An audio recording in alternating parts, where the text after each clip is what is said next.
coming good, Santa, I promise. So you know what's coming, some terrible singing. On the third day of craft, Miss Sammy showed me how to make 3 Christmas garlands.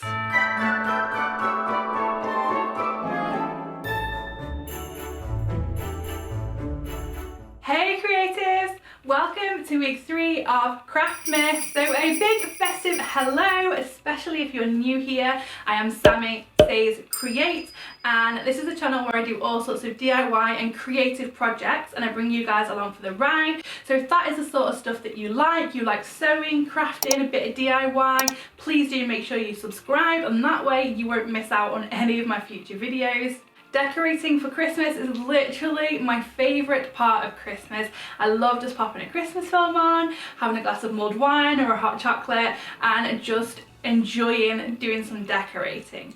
Now today's craft is going to be an awesome addition to your house, to the decorating that you're going to do to your house.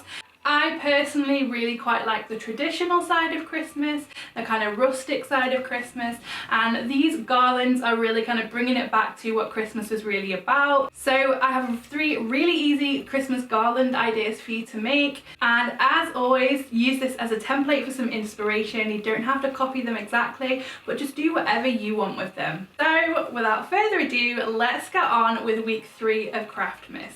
On to the tutorial.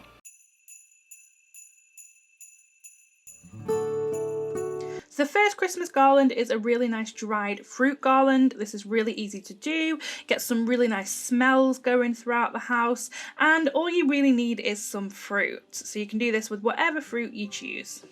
So you will need your fruit of your own choice, you will need a needle and a thread, you will need a knife, a chopping board, an oven, and I did get a hold of this kind of green tinsel as well. It's not really tinsel, it just looks like a tree, but this was already made and this cost me £1, and I thought it would be a nice addition. Our first step is to chop our chosen fruit into thinly sliced pieces. Now I was terrible at this, as you will probably see. I'm not very good at cutting straight or very thin, as apparently. So the thinner the better, because obviously the thicker they are, the longer they'll take to dry out in the oven and the more chance you have got of burning them, which I also managed to do. So yeah, as thin as possible, and yeah, just be careful with your fingers. Don't chop your fingers off.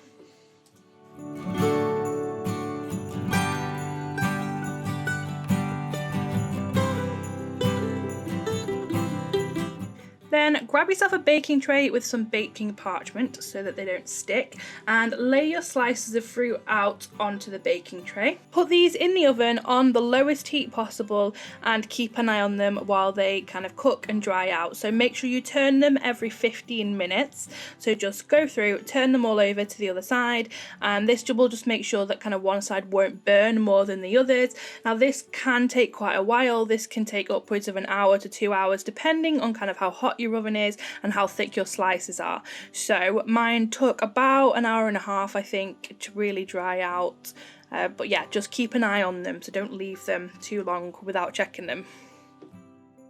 And now we have our dried fruit. So granted, mine look a little bit worse for wear. They were all different sizes, so the really thin ones burn a lot more than the other ones. So I just kind of went through and chose the usable ones.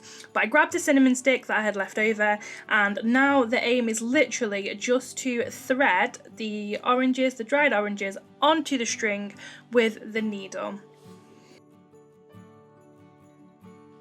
So I did a couple of knots in between each orange just to try and keep them into place. A thicker string will work better, so if you have like a twine or something like that, that will definitely work better than just a normal thread. I also just added my singular cinnamon stick to the middle of this string in between 2 lots of oranges, just so it's a bit more symmetrical.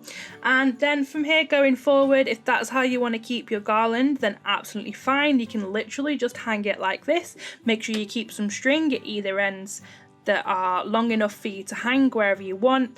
I then just wrapped it around the green tree kind of garland tinsel thing that I got. So I wrapped it around that just to kind of give it something a little bit extra.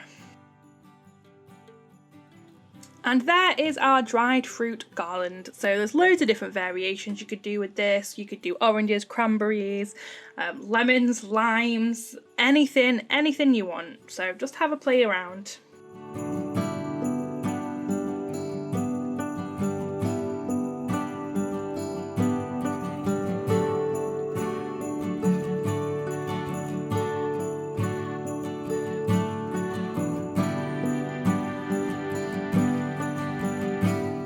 So garland number 2 is this really cute burlap paper chain style garland. Now you will need some burlap, you'll need a glue gun, you will need a ruler and some scissors, or I just got a brand new rotary cutter which I'm so excited about, which is amazing.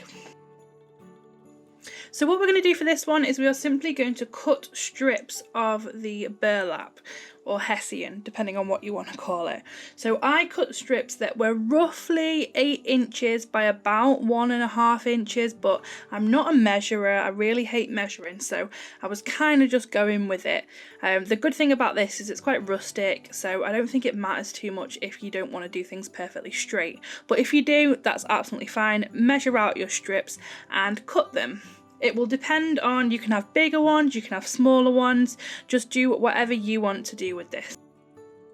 Using your glue gun, you're then going to add a blob of glue to one end and turn them into like a circle by sticking the 2 ends together. Then we grab our next strip, we're going to thread this strip through the middle of the circle, and again we're going to add that blob of glue to join both ends together. So this will attach both of your rings together, and this is what we're going to do for the whole of the garland. So you just keep on doing this exact same method all the way until you've got a garland that meets the length of your requirement.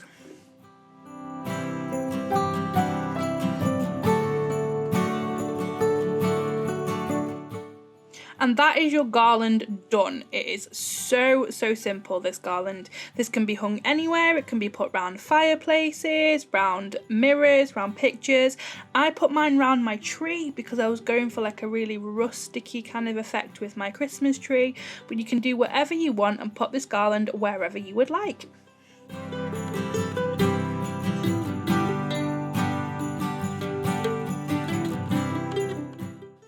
And our final garland is that easy that it's kind of almost cheating. So I don't know, it looks good, that's what counts. So for this garland you will need some cotton wool balls and you will need needle and a thread. So that is the main thing. The optional extra is the Mod Podge and the glitter if you would like to have some glittery snowballs. So the idea here is we are simply going to thread our cotton wool balls onto our string and it's going to look like snowballs. So grab your needle and your thread, get yourself a piece of thread long enough that you want your garland to be. Remember to make sure that you've got enough for extra on either side so that you can tie it up. I doubled it up so it was a little bit stronger, and then I double knotted the end of it. Now please ignore the crazy magician gloves. I hate cotton wool. I know I'm not the only one out there, so definitely comment if you hate it too. So I don't know why I did this to myself, but I absolutely hate the feel of cotton wool. It goes right through me. It makes me, it just makes me cringe. So I put these gloves on so I didn't have to put myself through that. But this can also be done with like white pom-poms or anything like that if you don't want to use cotton wool. So bear that in mind, and that probably should have been a better option. But what I'm simply doing here is I am simply pushing the needle through the cotton wool balls and I am threading them onto the string.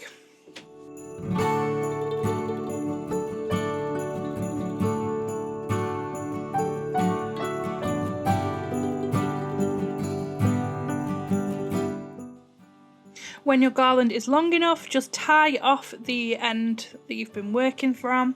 Make sure that's all nice and secure. And if you want to leave your snowball garland here, feel free. This does look really cool and really effective. However, I just blobbed on a little bit of Mod Podge, which you could just use PVA glue as well if you don't have Mod Podge, and covered them in a bit of glitter just to give them a little bit of sparkle. And here is our finished snowball garland.